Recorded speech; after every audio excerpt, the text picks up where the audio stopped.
ఖర్జూరపు వృక్షాన్ని గురించి మాట్లాడుతూ, నీతిమంతులు ఖర్జూర వృక్షము వలె మొవ్వవేయుదురు అని ఖర్జూర వృక్షాన్ని గురించి పోల్చి మాట్లాడాడు. ఉప్పుతో పోలిస్తే బోల్డంత విషయం, వెలుగుతో పోలిస్తే విషయం, దీపంతో పోలిస్తే విషయం, ఖర్జూరపు చెట్టుతో పోలిస్తే ఏందో తెలుసుకోవాల్సిన మ్యాటర్ ఉంది. ఖర్జూరపు చెట్టులో ఏమిటి దాని స్పెషల్ అంటే, నంబర్ 1, నీకు ఇంట్రెస్ట్ ఉంటే రాసుకోలేతే వదిలేసేయి. ఖర్జూరపు చెట్టు యొక్క స్పెషల్ ఏంటంటే దానికి వయస్సు లేదు, వాతావరణము లేదు. ఖర్జూరపు చెట్టుకి వయస్సు లేదు, వాతావరణం లేదు. ఖర్జూరపు చెట్టుకి సీజన్ అన్ సీజన్ లేదు. ఒక కాలంలో ఆకులు వాడిపోయి రాలిపోయి మరో కాలంలో ఆకులతో పచ్చగా ఉండే అనుభవం ఖర్జూరపు చెట్టుకు ఉండదు. ఖర్జూరపు చెట్టు ఎనీ టైం, నువ్వు వేసవి కాలం, చలికాలం, నువ్వు వర్షాకాలం, ఏ కాలంలో అన్న చూడు, అది పచ్చగా సారము కలిగి ఉంటుంది అని చెప్పాడు. దేవునికి స్తోత్రం కలుగును గాక. ఎలాగుంటుందంట అది దానికి సీజన్ అన్ సీజన్ లేదు, కాలాలతో పని లేదు. రెండవది, దానికి వయసు కూడా నిమిత్తము లేదు. పాత మట్టలన్నీ రాలిపోతూ ఉంటే మళ్ళా మొవ్వ వేస్తా క్రొత్త మట్టలతో ఎదుగుతా పోతానే ఉంటుంది పైకి. దాని స్పెషల్ అది. కావాలంటే మీరు ఎంక్వైరీ చేసుకోండి. ఖర్జూరపు జాతికి చెందిన చెట్లలో, ఈత చెట్లలో పెద్ద సైజు చెట్లు కూడా ఖర్జూరపు చెట్లలాగే ఉంటాయి. మీకు ఇంట్రెస్ట్ ఉంటే పోయేటప్పుడు పోతా అక్కడ చూడండి, అక్కడ నాటబడి ఉన్నాయి. ఇట్లాంటి అవకాశం ఎప్పుడో వచ్చిద్దని ముందే దేవుడు నాటించి పెట్టాడు అక్కడ. దేవునికి స్తోత్రం కలుగును గాక. హల్లెలూయా. ప్రార్థనా తోటలో కూడా ఒక చెట్టు నాటబడి ఉంది, అచ్చంగా ఒరిజినల్ ఖర్జూరపు చెట్టు. ఈత చెట్టుకి దగ్గరగా ఉంటుంది, దాదాపు ఈక్వల్, దాదాపు 90% కలిసే ఉంటుంది. రెండింటికి ఒకే టైపు లుక్. కాయలు తేడా, మట్టలు తేడా కొంచెం.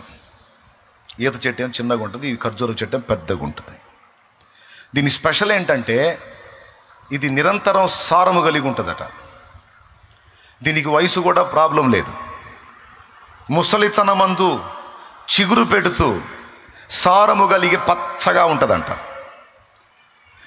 ఈ విషయాన్ని మనం చూసినప్పుడు మనం నేర్చుకోదగ్గ పాఠం ఏంటి ఇందులో? ఒకసారి స్తోత్రం చెప్పండి, గట్టిగా చెప్పండి.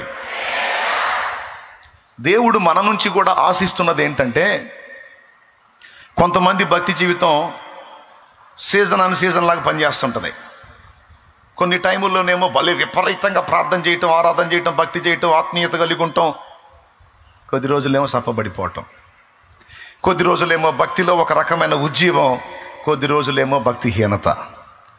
ఇలా కొంతకాలం అలాగా, కొంతకాలం ఇలాగా మనం బతకాలని దేవుడు కోరుకోవట్లా. దేవుడు మన నుంచి ఏం ఆశిస్తున్నాడంటే, ఖర్జూరపు చెట్టుతో మనల్ని పోల్చాడు. అది మనకు నేర్పుతున్న పాఠం ఏంటంటే, ఎనీ టైం, సర్వకాల సర్వావస్థల యందు మనము సారము కలిగి పచ్చగా ఉండాలి. మన భక్తి జీవితంలో మార్పు రాకూడదు అని దేవుడు కోరుకుంటున్నాడు. నా బిడ్డలైన మీరు ఒకప్పుడు ఆత్మతో ఆవేశంతో మండుతూ, ఒకప్పుడు ఎండుతూ ఉన్న అనుభవాలు నాకు ఇష్టం లేదు. ఎనీ టైం, వేసవి కాలపు సెగ తగిలినా నీలో మార్పు రాకూడదు, వర్షాకాలపు తడి తగిలినా నీలో మార్పు రాకూడదు, చలికాలపు చలి తగిలినా నీ భక్తిలో మార్పు రాకూడదు. ఏ ఋతువులోనైనా సరే అది ఒకే విధంగా సారము కలిగి ఉన్నట్టు, పచ్చగా ఉన్నట్టు నా బిడ్డలు కూడా అనుకూల స్థితిలోనూ ప్రతికూల స్థితిలో కూడా భక్తి సాధన విషయంలో పచ్చగానే వర్ధిల్లాలని నా ప్రభు ఆశ.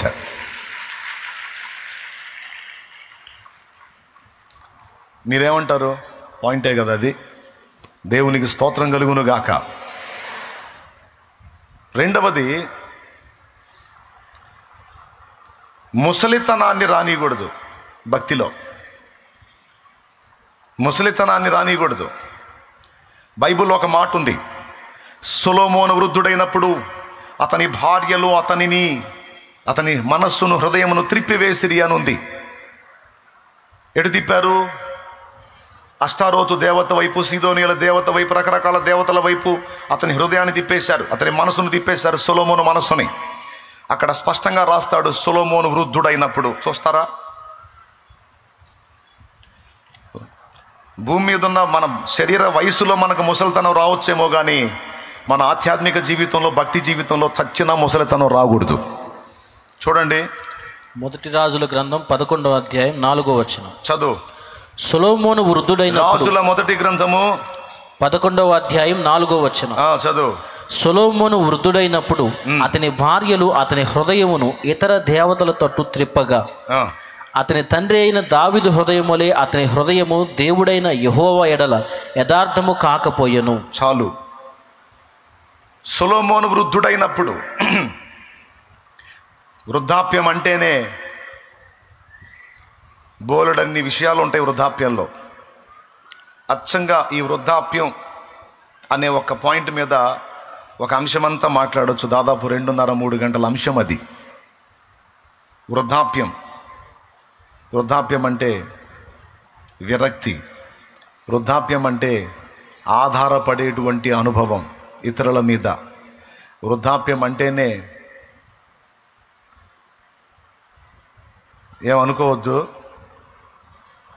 ఏమనుకోవద్దు, చాదస్తం. దేవునికి స్తోత్రం. వృద్ధాప్యం అంటేనే నిలవలేని స్థితి. వృద్ధాప్యం అంటేనే బోలెడన్ని విషయాలు ఉన్నాయి. అవన్నీ నేను చెప్పదలుచుకోలేదు, ఒకటి మాత్రం చెప్తున్నా. శారీరకంగా వృద్ధులైన వారికి ఎలాంటి అనుభవం ఉంటుందో ఆధ్యాత్మిక వృద్ధాప్యంలో కూడా అలాంటి అనుభవాలు ఉంటాయి. ఒకప్పుడు అందరినీ శాసించి యెహోవా వైపు తిప్పినటువంటి సొలొమోను వృద్ధాప్యంలోకి వచ్చేటప్పటికి, వయసుతో పాటు ఆధ్యాత్మిక వృద్ధాప్యంలో కూడా వచ్చేటప్పటికి ఒకళ్ళు తిప్పినకెళ్ళి తిరగాల్సి వచ్చింది. మీకు తెలుసా వృద్ధాప్యం ఆధారపడి బ్రతికే అనుభవం అని? యంగ్స్టర్గా ఉన్నప్పుడు ఇతరులను చేయబట్టి నడిపిస్తాడు. సరుకైపోయి వృద్ధుడైనప్పుడు అతన్ని ఒకళ్ళు చేయబట్టుకొని ఎవరు నడిపిస్తారా అని ఇతరులకి వెళ్ళి ఎదురు చూస్తూ ఉంటాడు. భక్తి జీవితంలో వృద్ధాప్యం రావద్దు. ముసలితనం భక్తి జీవితంలో లేదు. క్రీస్తు యేసునందున్న వాళ్ళకి ముసలితనం లేదు. దేవునికి స్తోత్రం. నువ్వు విశ్వసించితే శారీరకంగా కూడా నిన్ను నూతన శక్తితో నింపి మళ్ళా నీకు చిగురులు వచ్చేటట్టు చేస్తాడు నా తండ్రి. నువ్వు విశ్వసించగలిగితే అటు ఆధ్యాత్మికంగాను ఇటు భౌతికంగాను కూడా. ఎందుకంటే మోషేకి 120 సంవత్సరాలు కంటి చూపు తగ్గల, కాలి సత్తువ తగ్గల. అబ్రహాము 175 ఏళ్ళు బ్రతికాడు. శారా, మీరు నమ్మండి నమ్మకపోండి, 65 సంవత్సరాల వయసులో, 65 ఏళ్ల వయసులో ఐగుప్తు రాజైన ఫరో కళ్ళను ఆకర్షించింది. ఇక్కడ అంతా 20 ఏళ్ళు ఉండి ఒక్కొక్క ముఖం చూస్తే భయంకరంగా ఉంటుంది. కొంతమంది అందంగా కనపడాలని ఏం పూసినా పూస్తారు. అబ్బే, ఎన్ని పూసినా సరే శారా సౌందర్యం మాత్రం రాదు. 65 ఏళ్ళండి. మనకు 65 ఏళ్ళు ఉంటే బామ్మగారు అంటాం. బామ్మగారు లేదు, మామగారు లేదు. ఊరే పొగిడింది ఆమె. అసలు ఆ దేశం మొత్తం ఆమె గురించి మాట్లాడుకున్నారంట. వాడు ఆ పోటు తట్టుకోలేక, ఎవరురా ఆమె తేండ్రా నా దగ్గరికి అన్నాడు. ఎన్నేళ్ళ వయసులో? సరే 65 అంటే మామూలు అనుకోవచ్చు. దాదాపు 80 దాటిన వయసులో అబీమెలెకు రాజు కళ్ళను ఆకర్షించింది శారా. ఏం పూసి ఉంటుందండి ముఖానికి? 80 ఏళ్ళు దాటిన వయసులో అండి. చూస్తారా? అవసరం లేదు, మీకు తెలుసుగా. అబ్రహాము బయలుదేరినప్పుడు ఆయన వయసు ఎంత? 75. శారా వయసు ఎంత? 65. ఐగుప్తుకి, కనానుకు పోయారు. కనానులో కరువు వచ్చిందని ఐగుప్తుకు పోయారు. ఐగుప్తుకు పోయేటప్పుడు అబ్రహాం ఏమన్నాడు? శారా, నీవు చక్కని దానివని నేను ఎరుగుదును. నువ్వు అక్కడికి వెళ్ళిన తర్వాత, మనం అక్కడికి వెళ్ళిన తర్వాత వాళ్ళు నిన్ను చూసి నన్ను చంపి నిన్ను తీసుకొని పోతారు కనుక నువ్వు నా భార్య అని చెప్పొద్దు, నా చెల్లెలని చెప్పు, నేను అన్ననని చెప్పు అని అబద్ధం చెప్పించాడు. ఎందుకు? అంత చక్కనిది. ఎంత వయసులో? 65 ఏళ్ల వయసులో. అదే సన్నివేశం మళ్ళా అబీమెలెకు రాజు దగ్గర వచ్చినప్పుడు ఇంచుమించు శారాకి 80 దాటిన ఏజ్. ఇప్పుడు ముసలమ్మ అందామా? అరే బాబు, రాజు చూడని అందమే ఉంది. అలాంటి రాజు కళ్ళనే దిమ్మ తిప్పిందంటే ఏ టైపులో ఉండాలో చూడండి. ఇక శారమ్మ ఏమండి, రేపు పోయిన తర్వాత అడగండి, ఏం పూసా ముఖానికని. ఏం పూసాను? ఈ బొంద పూసాను, ఏం పూసాను? దేవుని యందు భయభక్తులు కలిగి ఉన్నాను, నా ప్రభు నన్ను పరిశుద్ధ స్త్రీ అని పిలిచాడు, నా యజమానుడికి నేను లోబడి ఉన్నాను, ఆయన యందు విశ్వాసం ఉంచాను, విశ్వాసమును బట్టి నీతిమంతురాలుగా తీర్చబడ్డాను, ఆయన తన నీతిని నాకు ఆపాదించాడు, ఆయనను నమ్ముటను బట్టి ఆయన కృపతో నేను అలాగున్నాను. దేవునికి మహిమ కలుగును గాక. 120 ఏళ్ళు అంటే లెక్క లేకుండా బతికింది. ఏమండి, మైండ్ పోయిద్ది అసలు ఆమె గురించి ఆలోచిస్తే. కానీ నిజం, ఆయన చిత్తమైతే నీ శరీరాన్ని కూడా, ముసలితనాన్ని రాకుండా కంట్రోల్ చేయడానికి శక్తి గలవాడు ఆయన. నీ ఆకర్షణ తగ్గకుండా చేయడానికి శక్తి గలవాడు ఆయన. ఆయన మనకు అవసరం అంటావా? ఆకర్షణ అవసరం అంటావా? ఎందుకు? మనకు అవసరం లేదులే. మనకి ఈ ఆకర్షణ కాదు, ఈ ఆకర్షణ కావాలి. ఏమండి, భక్తి జీవితంలో ముసలితనాన్ని దేవుడు ఒప్పుకోడు. భక్తి జీవిత ఆరంభంలో నువ్వు నలుగురిని నడిపించేటట్టు ఉండాలి, సంవత్సరాలు గడిచినా కూడా నువ్వే నడిపించేటట్టు ఉండాలి. ఆ విధమైనటువంటి శక్తి కలిగిన దానివై, శక్తి కలిగిన వాడవై నువ్వు ఉండాలి. అందుకే ఇక్కడ మాట్లాడాడు, యెహోవా మందిరములో నాటబడిన వారై ముసలితనమందు చిగురు పెట్టుదురు, ఖర్జూర వృక్షం వల్లే మొవ్వ మొవ్వ మొవ్వ మొవ్వ వేస్తారు. దేవునికి మహిమ కలుగును గాక. అయిపోయింది. నంబర్ 1, ఖర్జూర వృక్షం స్పెషల్ ఏంటంటే దానికి వాతావరణంతో నిమిత్తం లేదు, దేంతో నిమిత్తం లేదు, వయస్సుతో నిమిత్తం లేదండి. దీన్ని చూపించి మనకు దేవుడు నేర్పుతున్న పాఠం ఏంటంటే, అన్ని కాలాలలో నువ్వు ఒకే విధమైన సారాన్ని కనపరచాలి. నువ్వు ఎల్లప్పుడూ పచ్చగానే ఉండాలి. నువ్వు వాడిపోవటానికి, ఓడిపోవటానికి, వీగిపోవటానికి, వీక్ అవటానికి వీల్లేదు. ఇది నా ఆశ అని నా దేవుడు మాట్లాడుతున్నాడు. స్తోత్రం చెప్పండి ఒకసారి. రెండవది, భక్తి జీవితంలో నీకు ముసలితనం రావద్దు. నిన్నొకళ్ళు నడిపించాల్సిన గతి నీకు రావద్దు. నువ్వే ఈ జీవితం ముగించేంత వరకు అనేకుల్ని నడిపించే వ్యక్తిగానే ఉండాలి కానీ, అనేకుల్ని ప్రోత్సహించే వ్యక్తిగా ఉండాలి కానీ, అనేకుల్ని దేవుని కొరకు తిప్పే వ్యక్తిగా ఉండాలి కానీ, నువ్వు బలహీన పడిపోయి నీకొకళ్ళు చెప్పి నిన్నొకళ్ళు ప్రోత్సహించేటువంటి దిక్కుమాలిన స్థితి నీ లైఫ్లో ఎన్నడూ రావద్దు. ఆ స్థితికి నువ్వు దిగజారొద్దు అని నా ప్రభు మాట్లాడుతున్నాడు. నాతో మాట్లాడాడు, నేను మీకు కూడా చెప్తున్నా. నా కుమారుడా, ఖర్జూరపు చెట్టు వలె నువ్వు ఉండాలిరా.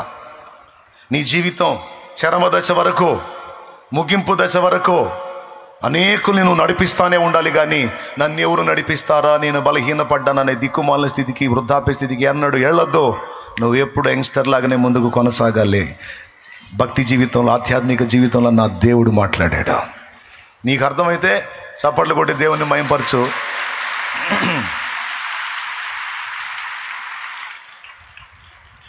రెండవది, దాని నుండి మనం నేర్చుకోదగ్గ రెండవ పాఠం ఏంటంటే, దానికి కొమ్మలు ఉండవు.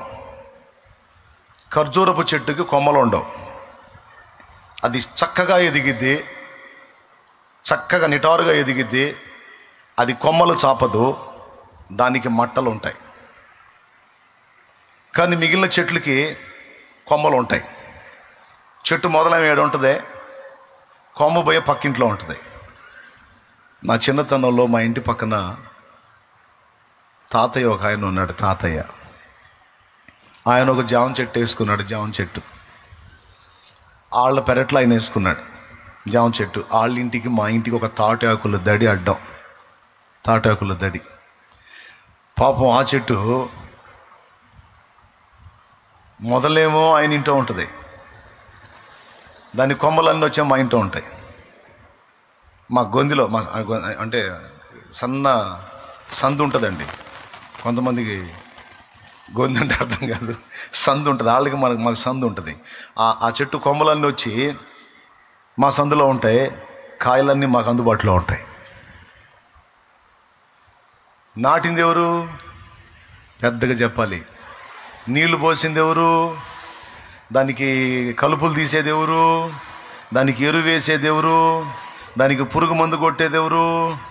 పాపం ఆయనే. కాయలు తినేదేం మేము. ఎందుకంటే కొమ్మలు వచ్చి మా సందులో ఉంటాయి. కొమ్మలు పండు కాయలు ఇంతంతలో కాయలు మాకే కనపడుతుంటాయి. మన్నాయి బాగా తినేవాడు, బతకని ఇట్లా కాయల్ని మావాడు. ఆయన చూసి కడుపులో మండి ఒక కొమ్మకి చెప్పు కట్టాడు. చెప్పు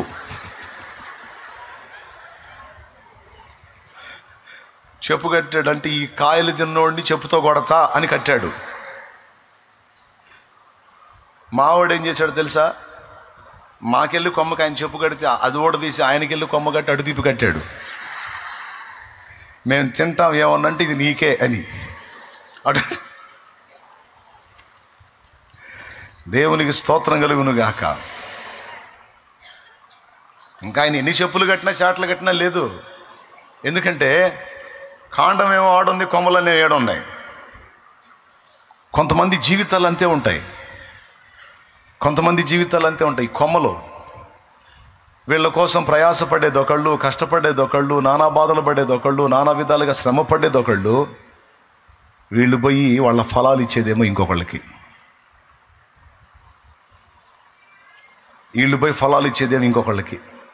ఏం బతుకులు ఈ బతుకులు? కృతజ్ఞత లేని బతుకులు. ఏం చేద్దాం? దాని చరిత్ర అలాంటి, దాని బతుకు అట్టాడు. కొమ్మలు అట్ట చాపుతా పోతుంటుంది. దొరికిన వాళ్ళలా తినొచ్చు అని. కానీ ఖర్జూరపు చెట్టు అట్టు కాదు, స్ట్రైట్గా ఉంటుంది, చక్కగా ఉంటుంది. దానికి కొమ్మలు ఉండవు, మట్టలే. దాన్ని ఎవరు నాటుకుంటారో వాళ్ళకే ఫలాలు ఇస్తుంది. ఈ ఇంట్లో నాటితే ఈ ఇంటి వాళ్ళ కడుపు కొట్టి పక్కింటి వాళ్ళకి ఇది. అట్లాంటి బతుకులు కొన్ని ఉన్నాయి. దేవునికి స్తోత్రం కలుగును గాక. అర్థమైందా? అట్లాంటి జీవితాలు కొన్ని ఉన్నాయి. నేను తిడతానని ఏమనుకోవద్దు. కష్టపడి కని పెంచి పెద్ద చేసి వీడి కోసం నానా బాధలు పడి నానా గడ్డి తిని పెంచి పెద్ద చేసి చెట్టు అంత చేస్తే వీడెవరో తల్లిని తీసుకొని పోలీస్ స్టేషన్ పోయి ఫోన్ చేస్తాడు. ఎవరో తల్లిని తీసుకుపోయి పోలీస్ స్టేషన్లో ఇప్పుడు ఆ బాపతోళ్ళు ఎవరన్నా ఉంటే తిట్టుకుంటారు, ఇవన్నీ అందుకు వెనక అని. దేవునికి స్తోత్రం. అమ్మగారిని పాపం నానా బాధలు పడి కని పెంచి పెద్ద చేసి తినక కడుపు కట్టుకొని అష్ట కష్టాలు పడి ఎక్కదీస్తే రెక్కలు వచ్చిన తర్వాత కుటుంబానికి అంత బాసటగా నిలవదో. తన కాళ్ళ మీద తను నిలబడే స్థాయికి వచ్చేటప్పటికి ఎవరిని లెక్క చేయదు, ఇక ఎవరిని పట్టించుకోదు. అమ్మ పోయిద్ది, అయ్యా పోతాడు, తోడబుట్టిన వాళ్ళు పోతారు, మొత్తం పోతారు. ఏ దరిద్రుడో ఒకడు తయారవుతాడు. ఆ దరిద్రుడితో కలిసి పోలీస్ స్టేషన్కి పోయి అక్కడ ఫోన్ చేయించిద్ది. సైతాంది అనకూడదు. అట్టంటి వాళ్ళు మీలో ఎవరైనా ఉంటే తిట్టుకోండి, నన్ను పర్వాలేదు, తిట్టుకోండి. లేకపోతే ఈసారి వారం నుంచి ఎగ్గొట్టండి.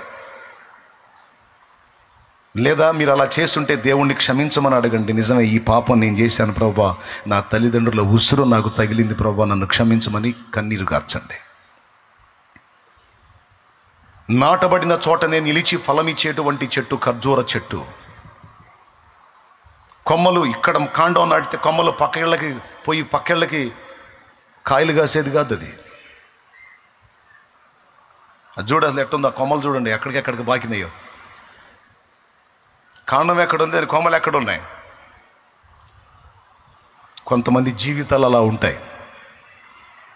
భార్యను చేసుకుంటాడా, 2-3 పిల్లల్ని కంటాడా, సంపాదిస్తుంటాడు సంపాదన, కానీ భార్య పిల్లలకి కూడిపెట్టడం.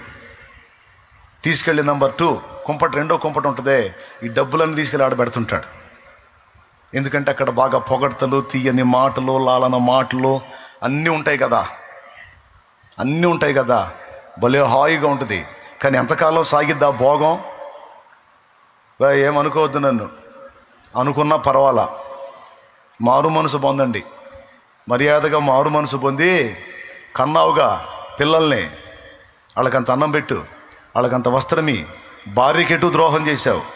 కనీసం కడుపును పుట్టిన పిల్లలకన్నా న్యాయం చేయాలి కదా, న్యాయం చేయాలి కదా. చేయడో ఎందుకు చేయండి, వాళ్ళు మంచివాళ్ళు కాదంటాడు. అరే నీ బిడ్డలో పసిబిడ్డలాళ్ళు వాళ్ళు మొత్తం తేడా అంటాడు. తప్పు. నువ్వే చేసుకున్నావు, నువ్వే పిల్లల్ని కన్నావు, నీ బాధ్యత వాళ్ళని కొలిక్కి తేవటం. కానీ అలా వదిలేసి తిరిగే భర్తలు ఎంతమంది లేరు? రెండో కుంపటి దగ్గరికి వెళ్ళి ఆడ అంకితం అయిపోయేటువంటి భర్తలు ఎంతమంది లేరు? అలాంటి స్థితిని నా దేవుడు ఒప్పుకోడుగాక ఒప్పుకోడు. ఇక్కడ ఉన్న పరిశుద్ధులు ఎవరైనా ఆ స్థితిలో ఉంటే, అలాంటి ఆలోచనలు కలిగి ఉంటే దయచేసి మానుకోండి, మారు మనసు పొందండి. లేకపోతే దేవుని ఉగ్రత నీ మీదికి వచ్చిన నాడు నువ్వు ఓ ఓ ఓ ఓ అని కొట్టుకున్నా నీకు ఆన్సర్ రాదు. మర్యాదగా చెప్తున్నా, దేవుణ్ణి ఎరగనోడివైతే నీకు అది అర్థం కాదు. కానీ దేవుణ్ణి ఎరిగిన వాడివి దేవుని సన్నిధిలో కూర్చుంటున్నావు కనుక పిచ్చి పిచ్చి కథలు పడొద్దు, పిచ్చి పిచ్చి ఆలోచనలు చేయొద్దు. Praise the Lord. నా భార్య మంచిది కాదండి, నన్ను రాచి రంపాన పెడుతుంది, అయినా పర్వాలా పిల్లలు ఉన్నారు కదా, పిల్లల్ని బట్టి అయినా సరే నువ్వు వాళ్ళకి న్యాయం చేయి. పిల్లల ముఖం చూడు, రేపటి రోజున నీ పిల్లలే నిన్ను మెచ్చుకుంటారు. మా అమ్మ పెద్ద సైతాందైనా మా నాన్న మా కోసం ఓర్చుకొని భరించాడు, ఆయన ఫలాలన్నీ మాకే ఇచ్చాడు, ఆయన కాపంతా మాకే ఇచ్చాడు. ఆయన ఏ సుఖం పొందలేదు, ఏ ఆనందం పొందలేదు, టార్చర్ అయినా సరే మా మొఖాలు చూసి బ్రతికాడు మా నాన్న అని రేపు నీ కాలు మొక్కుతారు, మొక్కకపోయినా పర్వాలా దేవుడు మెచ్చుతాడు.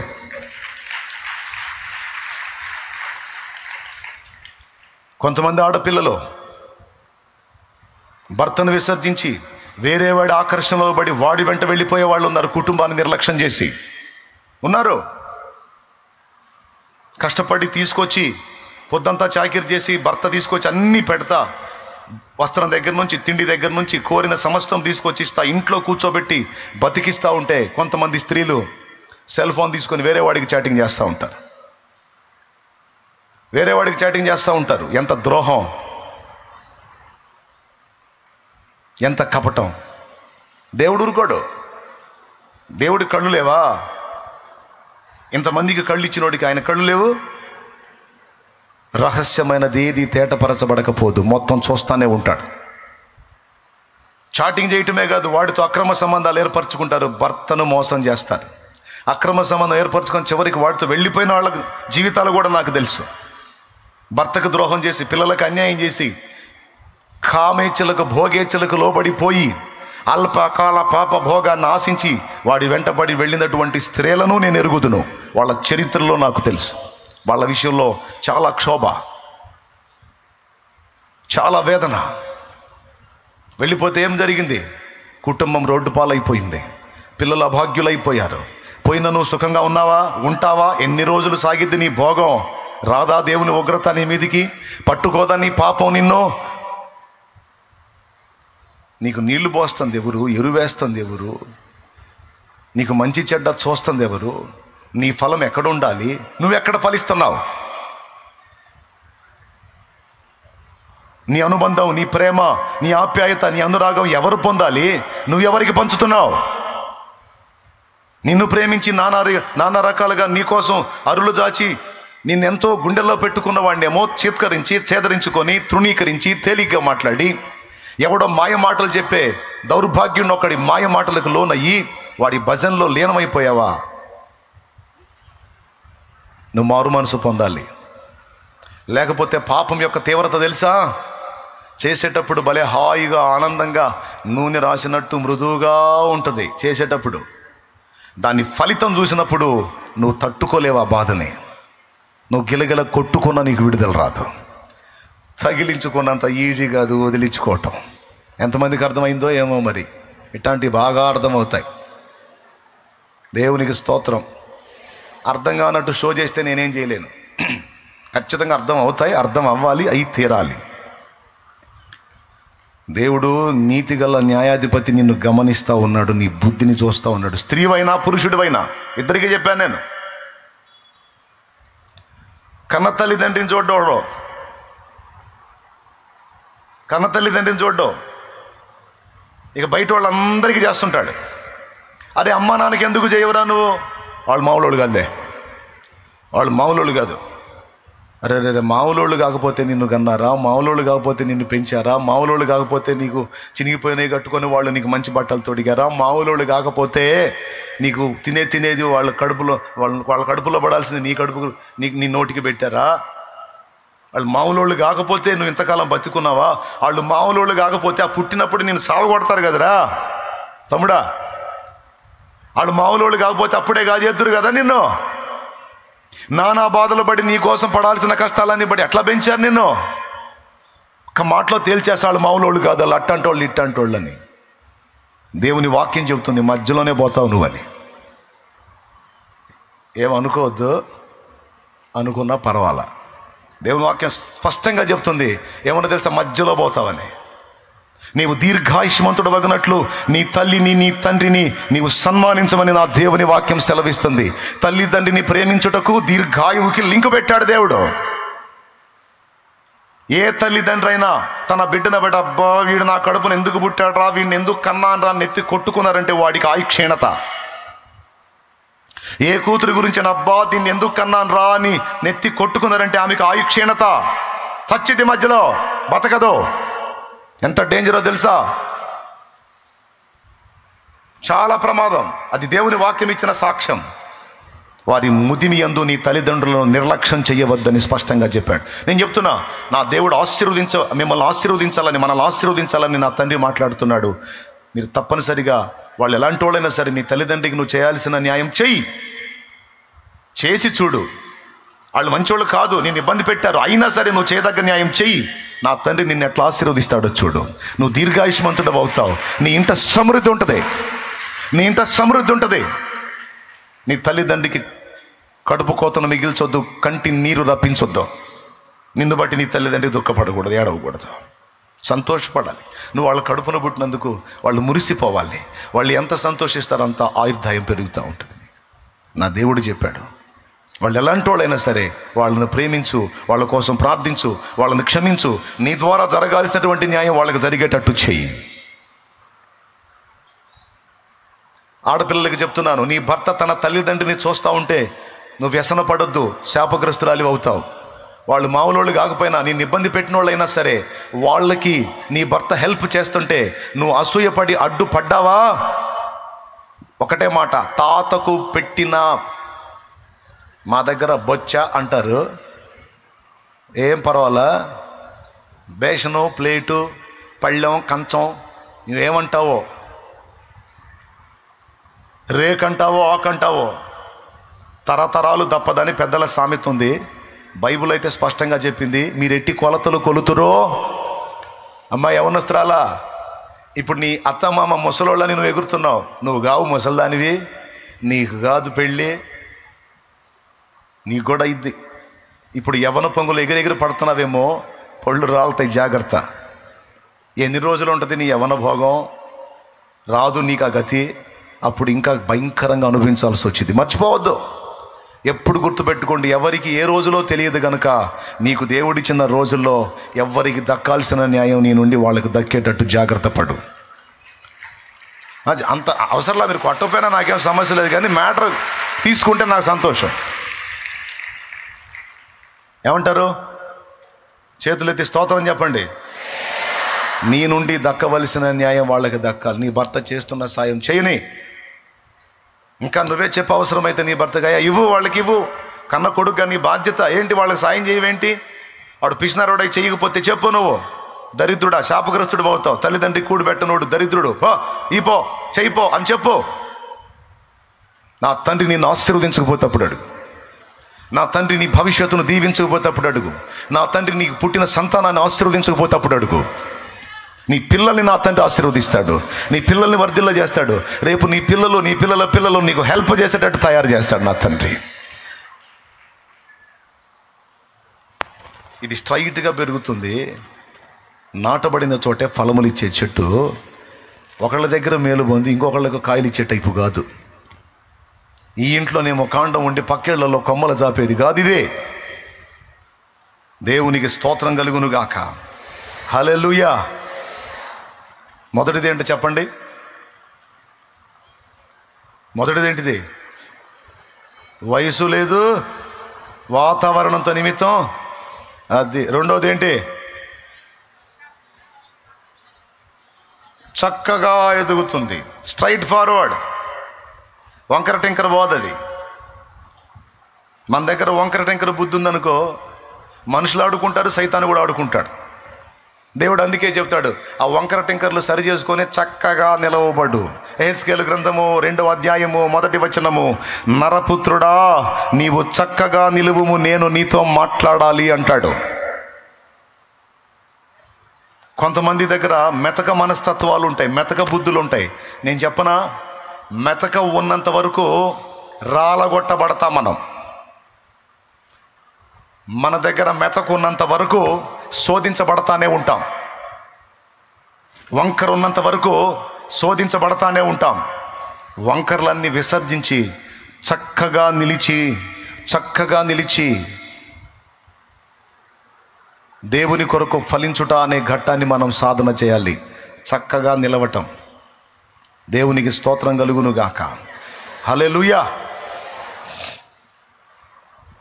మెతక బుద్ధులు మన దగ్గర వద్దు, కక్కుర్తి బుద్ధులు మన దగ్గర వద్దు, ఊరకనే బెండ్ అయిపోయే బుద్ధులు మన దగ్గర వద్దు. మెతక బుద్ధులు కొంచెం పొగిడితే చాలు వెంటనే బెండ్ అయిపోతారు. కొంచెం గణపరిచి మాట్లాడితే చాలు వెంటనే బెండ్ అయిపోతారు. మెతక బుద్ధులు. కొంతమందిని గురించి మాట్లాడతారు, అబ్బో ఆయన స్ట్రైట్ ఫార్వర్డ్ అండి, ఆమె స్ట్రైట్ ఫార్వర్డ్ అండి, ఏ వంకర ఉండదండి, ఉన్నదేదో ముఖం మీదే మాట్లాడేదండి, మెతకుండదండి. యేసు ప్రభువుకుంది ఆ లక్షణం. వాళ్ళు వచ్చి ఏమన్నారు తెలుసా? బోధకుడా, నీవు దేవుని మార్గమును సత్యముగా ఉపదేశించువాడవనియు మోమాటము లేని వాడవనియు మేము ఎరుగుదుమన్నాడు. మెలికలు తిరగడో, ముఖం పగలు కొట్టినట్టు మాట్లాడతాడు. ఎవరి దగ్గర? శోధించడానికి వచ్చిన వాళ్ళ దగ్గర. మళ్ళీ దీనులై వచ్చిన వాళ్ళ దగ్గర మెత్తగానే ఉంటాడు, ప్రేమగా దగ్గరకు తీసుకుంటాడు, వాళ్ళకి చెప్పాల్సిన సమాధానాలకు చెప్తాడు. దయగల వారిపై దయ చూపించును, కఠినుల ఎడల వికటము చూపును. దయగల వారిపై దయ చూపించును, కఠినుల ఎడల వికటము చూపును. గర్విష్ఠుల యొక్క గర్వము ననచును, గర్విష్ఠుల యొక్క గర్వము ననచును. సర్వము నెరిగిన సర్వాధికారి, సర్వము నెరిగిన సర్వాధికారి యెహోవా నా బలమా. యథార్థమైనది నీ మార్గం, పరిపూర్ణమైనది నీ మార్గం. హల్లెలూయా.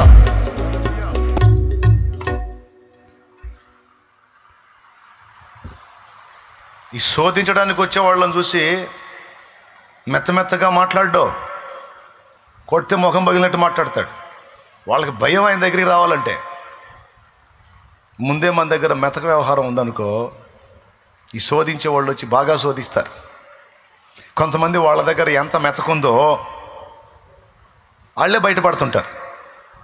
వాళ్ళ దగ్గర ఎంత వీక్నెస్ ఉందో, ఎంత మెతకుందో, వాళ్ళ బుద్ధి ఎంత వీకో వాళ్ళే బయటపడుతుంటారు. అలాంటి మెతక బుద్ధులు మన దగ్గర కనపడితే కనపడ్డోడల్లా ఆడుకుంటాడు, కనపడ్డ మనిషిల్లా ఆడుకుంటుంది. అట్లా ఉండొద్దు. మెతక వైఖరి మనం కలిగి ఉండొద్దు. స్ట్రైట్ ఫార్వర్డ్ ఆయన వలనే మనం మోమాటము లేని వారమై ఉండాలి. మంచిగా మాట్లాడాల్సిన దగ్గర సద్భావం కలిగిన వారిలా సద్భావం, శోధకుల దగ్గర వికటం. దేవునికి స్తోత్రం కలుగునుగాక.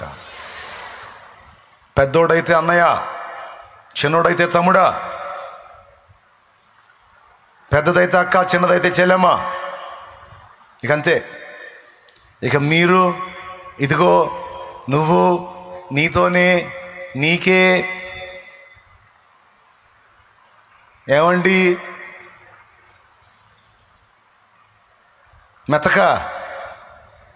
మెతక మనసులో దురుద్దేశం ఉందనుకో, నోరారా అన్న అనరో, అన్నయ్య అనరో, ఇవే వస్తాయి. అర్థమైపోయింది అవతలాడికి. అందరిని అన్నా అని నన్ను అంటలేదు ఎందుకు? ఉందే మెతక, చూద్దాం ఈ మెతక సంగతి ఏందో.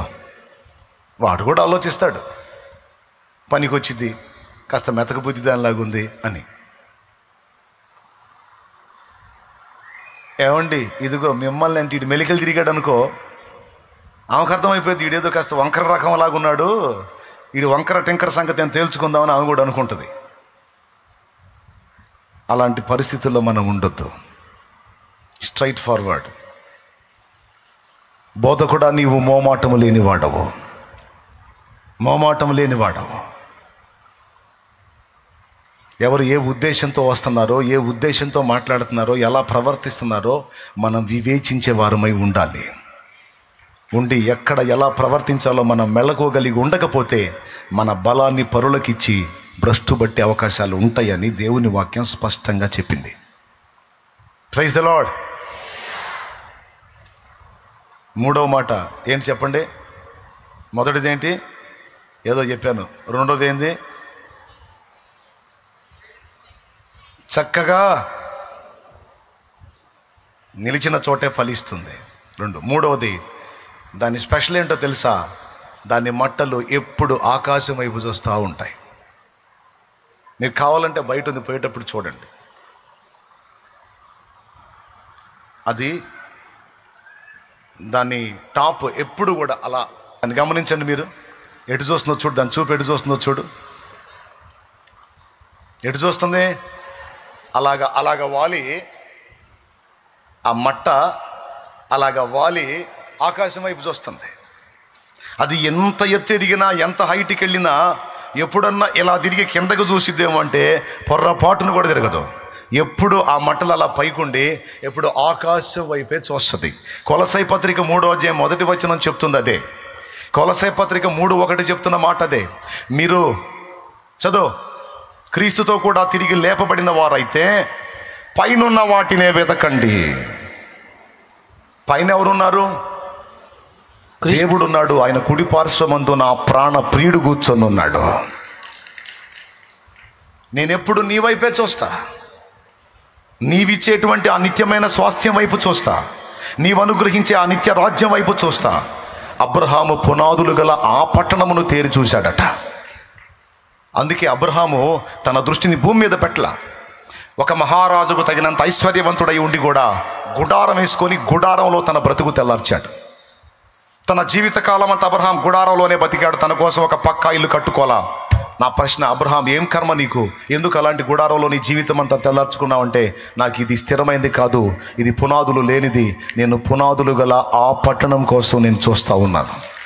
అక్షయమైనది, వాడబారనిది, శాశ్వతమైనది, నిత్యమైనదైన నివాసము నా ప్రభు తానే నిర్మించినటువంటి నూతన యెరూషలేము, పరమందున్న సియోను, దానికి నేను సిద్ధపడుతున్నాను. దాని మీద నా దృష్టి నిలిపాను. అది కావాలి నాకు. నేను పక్కా ఇల్లు కట్టుకుంటే నేను కట్టిన ఇల్లు ఉంటుంది, కానీ నేను ఉండనుగా. ఒకనాటికి ఈ పంచభూతాలే మహావేంద్రంతో లయమైపోతాయి, కానీ నా దేవుడు కట్టే ఆ పరిశుద్ధ పట్టణం ఎప్పటికీ లయము కాదు. అంతము లేనిది యేసయ్య రాజ్యము, అదే నూతన యెరూషలేము. అంతము లేనిది యేసయ్య రాజ్యము, అదే నూతన యెరూషలేము. అరణ్య జీవితమే దానికి మార్గము, అపోస్తుల బోధ దానికి గుమ్మములు. ఆ పరలోకము చేరుట కొరకు అనుభవిస్తాను ఎన్ని శ్రమలైనా. ఆ పరలోకము చేరుట కొరకు అనుభవిస్తాను ఎన్ని శ్రమలైనా. నా యేసుతో కలసి అడుగు పెడతాను ఆ పరలోకములో. నా యేసుతో కలసి అడుగు పెడతాను ఆ పరదేశములో. సాగిపోతున్న నా యేసుతోనే పరదేశీ నా పేరే పరదేశీ, నా ఊరే యెరూషలేం. పరదేశీ నా పేరే పరదేశీ, నా ఊరే యెరూషలేం. నాకు సరైన ఇల్లు లేదు, అద్దె ఇల్లు అని దిగులు పడదు. నాకు సరైన ఆస్తిపాస్తులు లేవని ఏడవడు. నాకు సరైనటువంటి జీవితం లేదు అని కృంగిపోడు. నాకు సరైన వస్త్రాలు లేవని వేదన పడరు. ఈ వస్త్రాలు చినిగినా పర్వాలా, నాకు మహిమ వస్త్రం ధరించబడి ఉంది. యేసే నా నీతి వస్త్రమై ఉన్నాడు. ఈ వస్త్రాలు చినిగితే కుట్టుకున్నాను, అరే చినిగిపోయిన చొక్కాలు తొడుక్కుంటున్నాడు, చినిగిపోయిన చీరలు కట్టుకుంటుంది అనుకోని పర్వాలేదు. నా మహిమ వస్త్రం వాళ్ళకేం కనపడింది? అక్షయమైన వాడబారని మహిమ కిరీటం, మహిమ వస్త్రాలు నాకున్నాయి. నిలవరమైన నివాసం ఈ భూమి మీద నాకు లేకపోవచ్చు. పునాదులు గల పట్టణమందు నా కోసం నా ప్రభు నిర్మించిన అద్భుతమైన నిత్యమైన శ్రేష్టమైన గృహము నా కొరకు ఎప్పుడో సిద్ధపరచబడి ఉంది. ఎంతమంది నమ్ముతున్నారు? అది నిజంగా నమ్ముతున్నారు? ఇప్పుడు ఆవేశంతో చేతులు ఎత్తారా? నిజంగానే ఉంది మన కోసం నిత్యమైనటువంటి నివాసం. యోహాను సువార్త 14వ అధ్యాయము 1వ వచనం నుంచి కిందికి చదివితే అదే ఉంటుంది. ఇప్పుడు నాకు వెళ్ళి చూడండి. దేవునికి స్తోత్రం. ఏమండి, అదే ఉంటుంది. నా తండ్రి ఇంట అనేక నివాసములు కలవు, లేని యెడల నేను మీతో చెప్పుదును. నేను స్థలము సిద్ధపరచా వెళ్ళుచున్నాను. నేను వెళ్ళి రెడీ చేసి నేను మళ్ళా వస్తా, మిమ్మల్ని తీసుకొని పోతా. మీరు నేను ఎల్లప్పుడూ ఒక్క దగ్గరే ఉంటాం. సంఘ ప్రతిరు పాటలు ఎక్కువైతే మళ్ళీ మాటలు జరిగిపోతాయి కాబట్టి ఆడాలా? పాడతా, నాదేమైంది, మీకే ఇబ్బంది మళ్ళీ టైం అయితే. కాబట్టి ఈసారి ఎప్పుడన్నా పాడుకుందాం. సంఘ ప్రతిరూపము పరమ యెరూషలేము, సంఘ ప్రతిరూపము పరమ యెరూషలేము, సౌందర్య సియోనులో నీ మనోహరమైన ముఖము దర్శింతును. సౌందర్య సియోనులో నీ మనోహరమైన ముఖము దర్శింతును. నీతో నిత్యము ఆనందమే, నీతోనే నా నివాసము, నిత్యము ఆనందమే. సియోనులో స్థిరమైన పునాది నీవు, సియోనులో స్థిరమైన పునాది నీవు. దేవునికి మహిమ. అక్షయమైన దానికోసం, శాశ్వతమైన దానికోసం, నిత్యమైన దానికోసం మన దృష్టి ఎప్పుడు ఎటు ఉండాలి? మన చూపు అంతా ఎటు ఉండాలి? పక్క చూపులో, నేల చూపులో, దొంగ చూపులో, కుళ్ళుబోతు చూపులో, వెనక చూపులో. ఏమండి, ఒక ఆమె వెనక్కి చూసి పతనం అయింది. స్ట్రైట్గా ముందుకు పో, వెనక్కి చూడొద్దని చెప్పాడు. ఆమెకు ఆగల ఉదారం. ఏందో పోతుందని వెనక్కి తిరిగింది, ఏం పోయింది? ఎవరు ఆమె? లోతు భార్య. ఏమండి, మోషే అటు ఇటు చూసి ఒకరిని చంపి పూడిచిపెట్టాడు. అయ్యో అటు ఇటు చూపులు అన్నమాట. కొంతమంది కొన్ని పనులు చేసేటప్పుడు అటు ఇటు చూస్తుంటారు, ఎవరన్నా చూస్తున్నారేమో అని. ఆయన పైన చూస్తుంటాడుగా. ఆయన కేసు బయటపడింది, పరారయ్యాడు. దేవునికి స్తోత్రం. మోషే ఏమో అటు ఇటు చూపులు, లోతు భార్యదేమో వెనక చూపు. దావీదే మిద్దె మీదకి ఎక్కి కిందకు చూశాడు. దేవునికి స్తోత్రం. ఆయన మిద్దె మీదకి ఎక్కి పైకి చూడాల్సినాడు. అంతకుముందు ఎప్పుడు పైకి చూసేవాడు. ఆ రోజు ఎందుకో కిందకు చూశాడు. జీవితంలో సరిపోయినంత పాపం జరిగింది. మనం చూడాల్సింది ఆకాశం వైపు. ఎందుకంటే అక్కడ మన నాన్నున్నాడు, అక్కడ మన ప్రాణ ప్రియుడున్నాడు. మన దేవుని, మన తండ్రి అయిన దేవుని కుడి పార్శ్వమందు మన యేసయ్య ఉన్నాడు. ఆయన దగ్గర సమస్తం ఉంది. ఆయన ఆకాశమందు ఉన్నాడు అంటే అర్థం ఏంటో తెలుసా? సమస్తము ఆయన పాదాల కింద ఉంది అని అర్థం. ఆయన పైన ఏది లేదు, అన్నిటి పైన ఆయన ఉన్నాడు.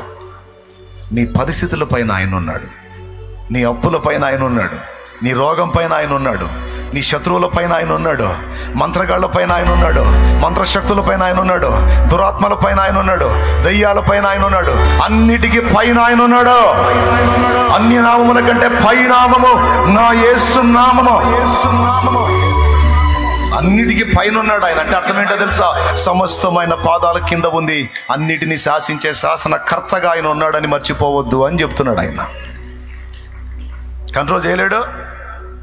పరిస్థితులు నీ చేతులు దాటిపోవచ్చు, ఆయన చేతులు దాటిపోవు. కొంతమంది కదిలితే సావన్నా రావట్లా, నాకు సావన్నా రావట్లా, ఎప్పుడు చస్తానో ఏమో, ఎప్పుడు పోయితే ఈ పాడు ప్రాణం, ఈ దరిద్ర కొట్టు ప్రాణం అని ప్రయత్నాలు కూడా చేస్తారు సావటానికి. కొద్దిగా ఆగమ్మా, కొద్దిగా ఆగయ్యా, కొద్దిగాగు. నీ పరిస్థితులు మారుస్తాడు, నువ్వు దేవుని పని చేయాల్సి ఉంది. కొద్దిగాగు, నువ్వు సావద్దు, పాడొద్దు. ఆ పరిస్థితులన్నీ మారిపోతాయి. జీవంగల దేవుడి దగ్గరికి వచ్చావు, దేవుడిని నమ్ముకున్నావు, దేవుడిని తెలుసుకున్నావుగా. సావద్దు, పాడొద్దు.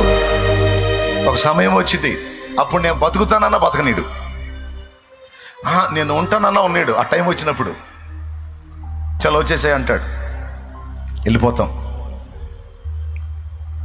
అప్పుడు ఇక ఎప్పుడు యేసయ్యతోనే ఉంటాం. ఇక మనం ఎప్పుడు వెళ్ళి ఆయన దగ్గరే ఉంటాం కాబట్టి ఉన్నంత వరకు ఆయన పని చేద్దాం. ఉన్నా లేకపోయినా, తిన్నా తినకపోయినా, బాధ అయినా, వ్యాధి అయినా, శోధనైనా, అప్పైనా, నిందైనా, అవమానమైనా అవన్నీ ఒక పక్కకు పెట్టి ఆయన వైపు చూస్తూ పైనున్న వాటిని వెతుకుతూ నిరీక్షణతో నా ప్రభు వైపు చూస్తూ ముందుకు సాగిపోదాం. విశ్వాసపు పరుగు పందెములో ఓపికతో పరిగెత్తుతాం. యేసు వైపు చూస్తూ. యేసు గెలిచి పైన ఉన్నాడు, మనం కూడా రేపు గెలిచి అక్కడ చేరుతాం. గెలిపిస్తాడు. ఆయనే మన జయమై ఉన్నాడు. ఆమేన్. సద్దాం బతుకుదాం అనుకుంటారా? నీకోసం చచ్చిపోయేంతగా ప్రేమించి నీకోసం చచ్చి బ్రతికిన వాడు ఉంటే ఆయన్ని చూసి బతికేచ్చా నువ్వా? ఎవడో పనికి మాలింది ఏమండి, ఎవరో మనుషుల ప్రేమలు, అల్పమైన ప్రేమలు అందలేదని సావాలనుకుంటారు కొంతమంది. నన్ను ఎవరు పట్టించుకోవట్లేదు, వాళ్ళు ప్రేమించట్లేదు, వీళ్ళు ప్రేమించట్లేదు, చీనా బ్రతుకని మనుషుల అల్పమైన ప్రేమలు, మాయ ప్రేమలు కోరుకొని అవి అందలేదని సద్దాం అనుకుంటారు పనికి మాలిన ఆధ్యాత్మిక దరిద్రులు. నీకెందుకు? నిన్ను ప్రేమించి నీకోసం చచ్చి తిరిగి బ్రతికిన నా ప్రభు, చచ్చిపోయేంత ప్రేమించేవాడు నీకు తోడై ఉంటే, నా ప్రభు నీకు తోడై ఉంటే నువ్వెందుకు కావాలి?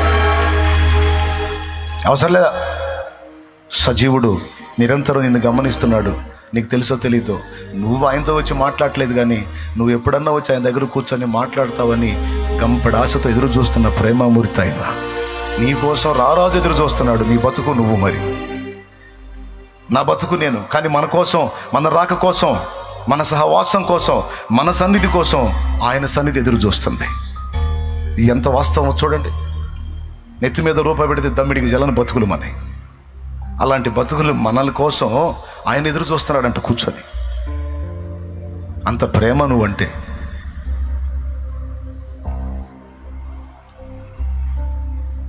దేవునికి మహిమ కలుగునుగాక. ఎడు చూద్దాం ప్రతి పరిస్థితికి.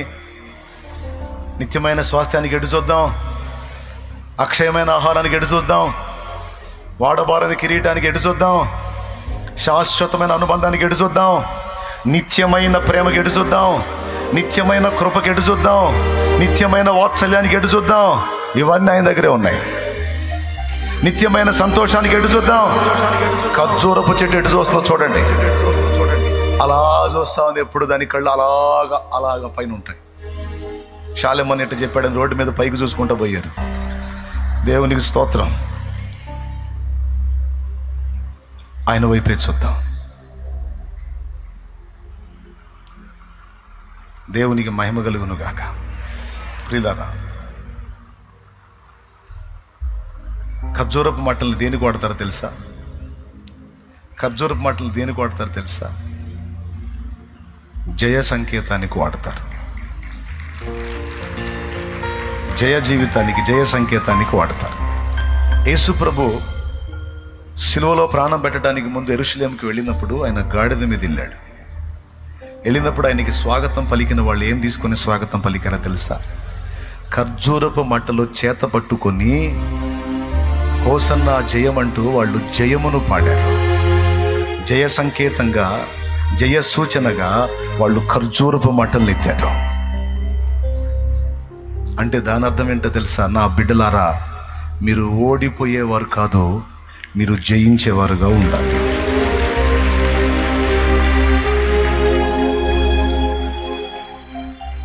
మీరు బలహీనులే కావచ్చు, నువ్వు బలహీనురాలివే కావచ్చు, నువ్వు బలహీనుడివే కావచ్చు, కానీ ఒక్కటి గుర్తుపెట్టుకో, నీవు నా యందు విశ్వాసం ఉంచి ఉన్నావు, నేను జయించి ఉన్నాను, నేను నీకు తోడై ఉన్నాను, నేనే నీకు జయమిస్తాను అంటాడు ఆయన. ఇస్తాడు.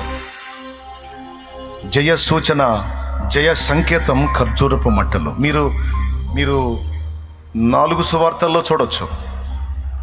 యేసు ప్రభుని వాళ్ళు స్వాగతించేటప్పుడు ఏం తీసుకొని స్వాగతించారో నేను చెప్పాల్సిన అవసరం లేదు. ఏం తీసుకొని? గాడిద కాళ్ళ కింద ఏం పరిచారు? ఖర్జూరపు మట్టలు పరిచారు, వాళ్ళ వస్త్రాలు కూడా పరిచారు. Okay, right. ప్రకటన గ్రంథం 7వ అధ్యాయంలో ఏం రాయబడిందో తెలుసా? ప్రకటన గ్రంథం 7వ అధ్యాయంలో పరలోకంలో కూడా ఈ ఖర్జూర మట్టలు కనపడుతున్నాయి. అది వింత. చూడండి కావాలంటే. 7వ అధ్యాయం 9వ వచనం. జీవవృక్ష ఫలం చెట్టు తర్వాత, జీవవృక్ష ఫలం చెట్టు, జీవవృక్షం తర్వాత పరలోకంలో కనపడ్డది ఖర్జూరపు చెట్టు. ఇది వింతైన విషయం. ఇంకో చెట్టును కూర్చున్న ప్రస్తావన లేదు. కావాలంటే చూడండి, ప్రకటన గ్రంథము 7వ అధ్యాయము 9వ వచనం ఆఖరి లైన్. వారు తెల్లని వస్త్రములు ధరించుకున్న వారై ఖర్జూరపు మట్టలు చేత పట్టుకొని సింహాసనం ఎదుటను గొర్రెపిల్ల ఎదుటను నిలువబడి సింహాసనాసీనుడైన మా దేవునికిని గొర్రెపిల్లకును మా రక్షణకై స్తోత్రమని మహాశబ్దముతో ఎలుగెత్తి చెప్పిరి. దేవునికి స్తోత్రం కలుగును గాక. ఎంత ఆశ్చర్యకరమైన విషయం అండి. సింహాసనాసీనుడైన వానికిని గొర్రెపిల్లకును మా రక్షణకై స్తోత్రమని ఈ జయించిన వాళ్ళు, జయ జీవితాన్ని పొంది సింహాసనం ముందుకు వెళ్ళినటువంటి వీళ్ళు, ఎవడునో లెక్కింపజాలని గొప్ప సమూహము, ప్రతి జనములో నుండి, ఆయా భాషలో మాట్లాడు వారిలో నుండి, ప్రతి వంశములో నుండి ఎవడునో లెక్కింపజాలని గొప్ప సమూహము, వాళ్ళ చేతులందరి చేతుల్లో ఖర్జూరపు మట్టలు ఉన్నాయట. దేనికి గుర్తుగా వాళ్ళు పట్టుకున్నారు? జయ సంకేతమునకు, జయ సూచనగా వాళ్ళు ఖర్జూరపు మట్టలు పట్టుకున్నారు. దేవునికి మహిమ కలుగును గాక. మనము కూడా జయించు వారముగా, జయ సంకేతముగా, జయ సూచనగా మనం నిలవాలి.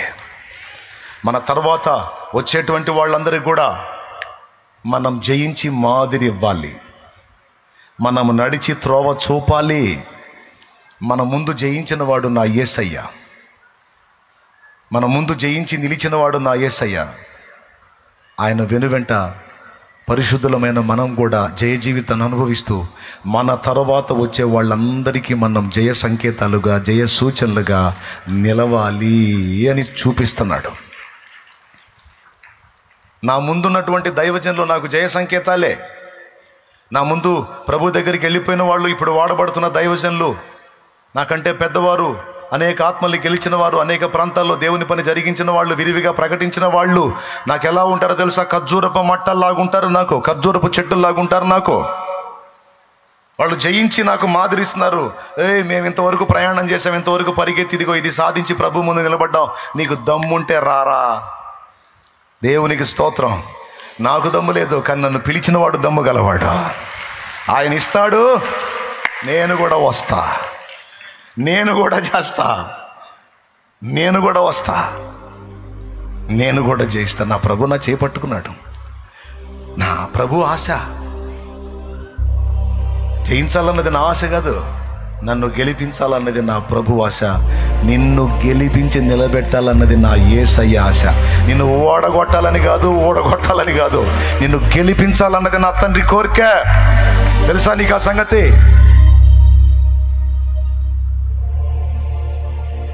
జయించిన నీవు నా పక్షమై ఉండగా, జయమిచ్చు నీవు నన్ను నడుపుచుండగా, జయమే నాశ అది ఏ నీ కాంక్ష, నీకే నా స్తోత్రార్పణలు. నా యేసయ్యా నీ దివ్య ప్రేమలో నా జీవితం పరిమళించెనే. నా యేసయ్యా నీ దివ్య ప్రేమలో నా జీవితం పరిమళించెనే. నా జీవితం పరిమళించెనే. హల్లెలూయా. ఖర్జూరపు చెట్టు యేసయ్యను సూచిస్తుంది. వినండి బాగా, ఖర్జూరపు చెట్టు మనల్ని సూచిస్తుంది. ఖర్జూరపు చెట్టు సంఘాన్ని కూడా సూచిస్తుంది. ఖర్జూరపు చెట్టు వేళ్ళు ఎప్పుడన్నా చూసారా? వేళ్ళు, తాడి చెట్టు వేళ్ళు కానీ,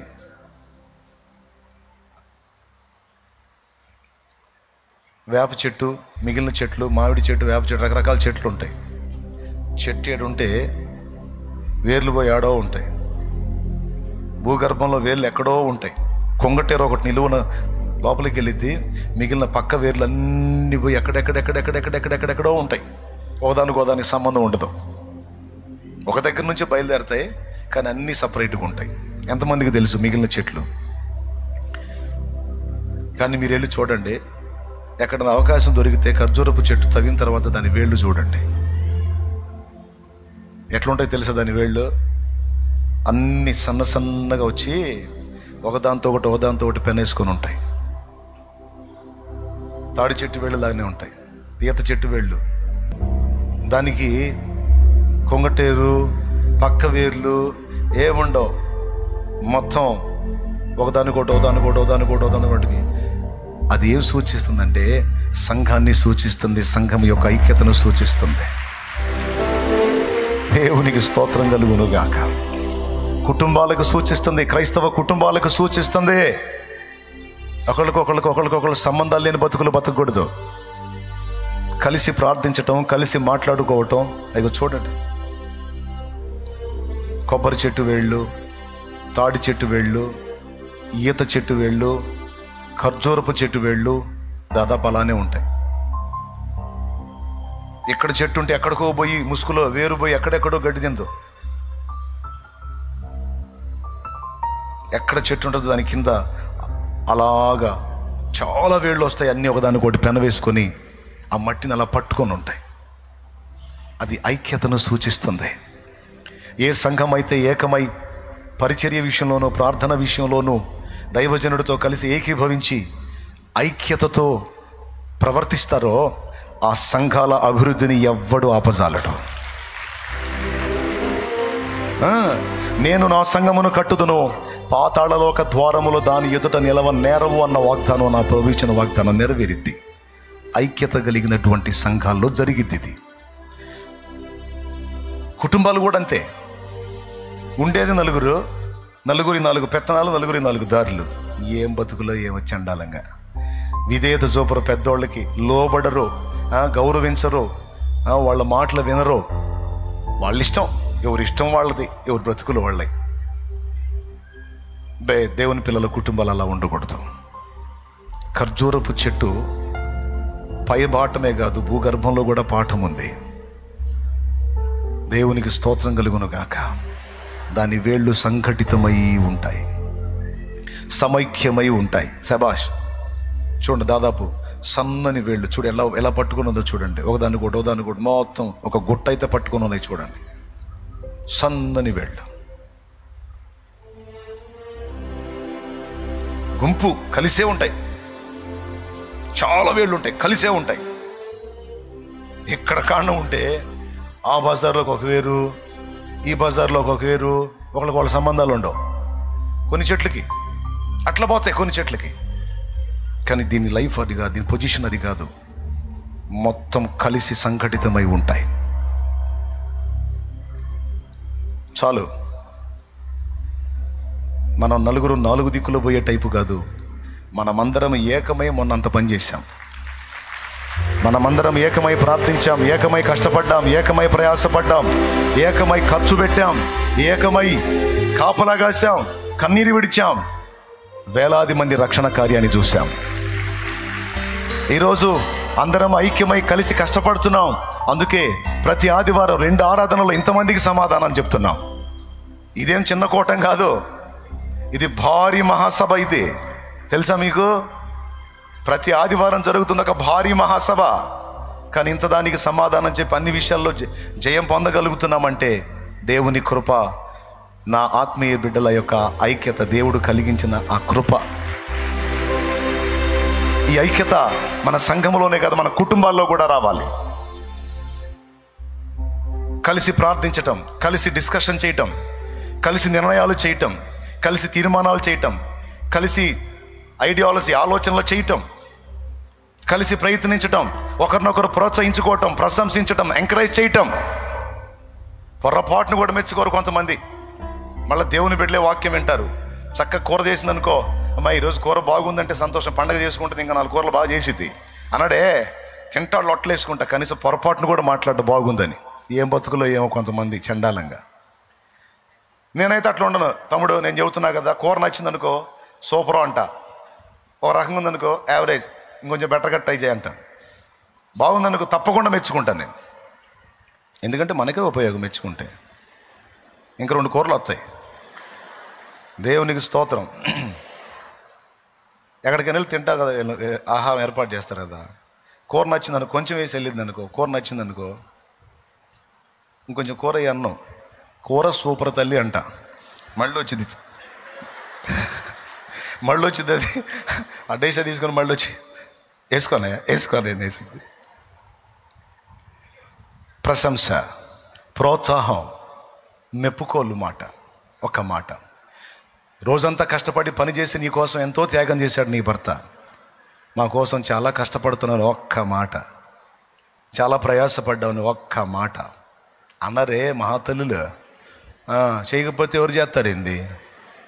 చేసుకున్నప్పుడు చేయడా అయింది, పిల్లల్ని కన్నప్పుడు చేయడా అయింది, అందరూ చేయట్లేదా అయింది. ఏం తీసుకొని కొట్టాలో అర్థం కాదు ఈ మనుషుల్ని. ఏమండి అదే అండి మాట, అదే ఆ పద్ధతి. అందరూ చేశారు, అందరూ చేస్తున్నారు, ఏమో చేసాడు, ఏంది నేను గొప్ప ఏంది అని వెటకారాలు చేస్తే ఎట్లా ఉంటుందండి కష్టపడ్డోడికి. కానీ క్రైస్తవ కుటుంబాలు అలా ఉండకూడదు. కష్టపడి నీ భర్త ఇంటికి వచ్చినప్పుడు, చాలా కష్టపడుతున్నాయా నా కోసం, పిల్లల కోసం, కాస్త నీళ్ళు పోసుకో, కాస్త పండుకో, ఆ కాళ్ళకి నూనె రాస్తాను, పరిచర్య చేస్తాను, కాస్త రెస్ట్ తీసుకో, బాగా అలసిపోయినట్టున్నావు అను. కాళ్ళు భూమి మీద ఉండవు, ఆకాశంలో తేలుతుంటాడు మనిషి. కానీ ఈ దరిద్రం ఏంది చెప్పనా? నెంబర్ 1 ఈ పని చేయరు, నెంబర్ 2 ఈ పని చేస్తారు. అందుకే ఎక్కువ నెంబర్ 2లో కనెక్ట్ అవుతారు. నెంబర్ 1 భార్య అన్నది ఇట్లా ఎక్కువ బయట అంటుంటుంది, అబ్బో ఏం హాయిగా ఉంటుంది, అందుకే కదిలితే ఆడకపోతుంటాడు. ఆ పరిస్థితి రాకుండా ఉండాలంటే అదేదో నువ్వే చెప్పు. వీళ్ళేమంటే తెలుసా, మాకు రావట్టంటే మాయలు చేయటం మాకు రాదు, మోసాలు చేయటం మాకు రాదు. అరే మాయోడు చేయమన్నాడు, నిజం కష్టపడ్డది నిజమా కాదా? ప్రయాసపడింది నిజమా కాదా? రోజంతా నీ కోసం బిడ్డల కోసం కష్టపడి వచ్చింది నిజమా కాదా అని ఒక మాట. అది మా ఎందుకు అయింది? ఉన్న మాటే. నీ తల్లిదండ్రులు నీ కోసం కష్టపడ్డారా లేదా? మమ్మీ మా కోసం చాలా శ్రమ పడ్డావు మమ్మీ అను. ఏమన్నా రత్నాలు రాలిపోతాయా, ముత్యాలు రాలిపోతాయా? అందరు తల్లిదండ్రులు ఎట్లా చేస్తున్నారు, వీళ్ళు కూడా అంతే చేస్తున్నారు. ఎక్కువ ఏం చేశారేంటి? కన్నప్పుడు చేయొద్దా ఏంటి? ఏం తీసుకొని తందాలి వీళ్ళనే? ఏం తీసుకొని తందాలండి వీళ్ళే? కన్నప్పుడు చేయరా ఏంటి? అది కాదు దేవుని బిడ్డల మాట. అమ్మా మా కోసం కష్టపడుతున్నావు, నాన్న మా కోసం చాలా కష్టపడుతున్నావు నాన్న అను. లోపల పోయి ఏడ్చుకుంటారు, నా బిడ్డలు నా కష్టాన్ని గుర్తించారని. లోపల పోయి ఏడ్చుకుంటారండి. ఇంకా ఆనందంగా చేయగలుగుతారు, నా బిడ్డలు నా కష్టాన్ని గుర్తించారు, నా బిడ్డలు నా త్యాగాన్ని గుర్తించారు, నా బిడ్డలు నా శ్రమను గుర్తించారని మురిసిపోతారు. చాలా ఈ జీవితానికి దేవునికి స్తోత్రం అనుకుంటారు. కానీ అనేక కుటుంబాలు ఎన్ని అలా గుర్తించే కుటుంబాలు ఎన్ని, ప్రోత్సహించే కుటుంబాలు ఎన్ని, ప్రశంసించే కుటుంబాలన్నీ. ఖర్జూరపు వేళ్ళ ఐక్యతతో ఉన్నట్లు మన కుటుంబాలు అలాంటి ఐక్యతతో, ప్రశంసతో, ప్రోత్సాహంతో, రక్షణ సంగీత సునాదాలతో వర్ధిల్లునుగాక. ఆమేన్. నీకు తెలియకపోతే నేను చెబుతున్నాగా, నేర్చుకో, మొదలుపెట్టు. రోజు ఆమె చేస్తుంది. ఒకరోజు మా వంట చేయొద్దని ఫోన్ చేయి, ఈరోజు చేయవాకు. ఎందుకు? నేను హోటల్ నుంచి తెస్తున్నానులే. రోజు ఏడ చేస్తావు నువ్వు? చాలా కష్టపడుతున్నావు. వంట ఆపేయి అంటే ఎంత పండగ ఉంటుందో ఆడవాళ్ళకి. డబ్బులుంటే గజమాలు కూడా ఆర్డర్ చేస్తారు నీకు. వంట ఆపేయి అంటే చాలు, దరిద్రం పోయింది ఇవ్వాలనుకుంటారు. చక్కగా వస్తా అంత ఆహారం తీసుకొనిరా, ఎంత సంతోషపడతారో. క్రైస్తవ కుటుంబాల్లో ఇలాంటి ఆనందం, ఇలాంటి సంతోషం, ఇలాంటి నీతి, ఇలాంటి ప్రశంస, ఇలాంటి ప్రోత్సాహం, ఇలాంటి పవిత్రత వర్ధిల్లాలి. టైం లేదు, ఇంకా బోల్డ్ అన్ని పాఠాలు ఉన్నాయి. ఈసారి ఎప్పుడన్నా చెప్తా. పైకి లేచి నిలబడతాం.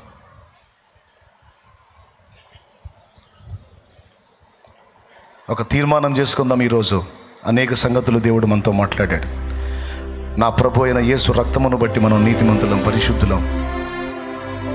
మన ప్రార్థన నీతిమంతుని ప్రార్థనే, మన ప్రార్థన పరిశుద్ధుని ప్రార్థనే, మన ఆరాధన నీతిమంతుని ఆరాధనే. ఎందుకంటే యేసును బట్టి. మన ప్రార్థన నీతిమంతుని ప్రార్థన, నీతిమంతుని ఆరాధన, పరిశుద్ధుని ఆరాధన, పరిశుద్ధుని ప్రార్థనే మనది. ఎందుకంటే యేసును బట్టి. కృంగిపోవద్దు, కలత చెందుతో. ఆకు వాడక నిరంతరము సారము కలిగి పచ్చగా ఉండే ఖర్జూర చెట్టు వలిగా మొదలుకొని నువ్వు పచ్చగా ఉండాలి. నా ప్రభు సారము కలిగిన చెట్టు వలె నువ్వు ఉండమని నా తండ్రి మాట్లాడుతున్నాడు. నిన్నలా చేయబోతున్నాడు నా దేవుడు. నిన్నలా ఆశీర్వదించబోతున్నాడు నా దేవుడు. నిన్నలా వర్ధిల్ల చేయబోతున్నాడు నా దేవుడు. నీతిమంతులు ఖర్జూర వృక్షము వలె మొవ్వ వేయుదురు. వారు యెహోవా మందిరములో నాటబడిన వారై ముసలితనమందు చిగురు పెట్టుదురు, సారము కలిగి పచ్చగా నుందురు అని నా ప్రభు మాట్లాడినట్లుగా ఆ వాగ్దానం మనందరి బ్రతుకుల్లో నెరవేరును గాక. మన దృష్టి ఆకాశం వైపే నిలుపుదాం. నిత్యమైన స్వాస్థ్యం కోసమే అరులు చాచుదాం. నిత్యమైనటువంటి స్వాస్థ్యము మన కోసం సిద్ధపరిచిన యేసు తండ్రి కుడిపార్శ్వమందు ఉన్నాడు. ఆయన వైపు మన దృష్టి నిలుపుదాం. మన కలలు, మన ఆలోచనలు, మన దర్శనాలు, మన సమస్తము అవే అయి ఉండునట్లు మనం జాగ్రత్త పడదాం. అల్పకాల పాప భోగాలు అందలేదని ఫీల్ అవ్వద్దు, దక్కలేదని బాధపడద్దు, పొందలేదని వేదన పడద్దు. అంతకంటే శ్రేష్టమైన భవిష్యత్తు మనకి సమీపంలోనే ఉంది, సమీపంలోనే ఉంది. నా తండ్రి చిత్తమైతే ఇక్కడ నీకు ఆశీర్వాదకరమైన భవిష్యత్తు ఇస్తాడు. అంతకంటే శ్రేష్టంగా అక్కడ కూడా ఇవ్వగల సమర్థుడు.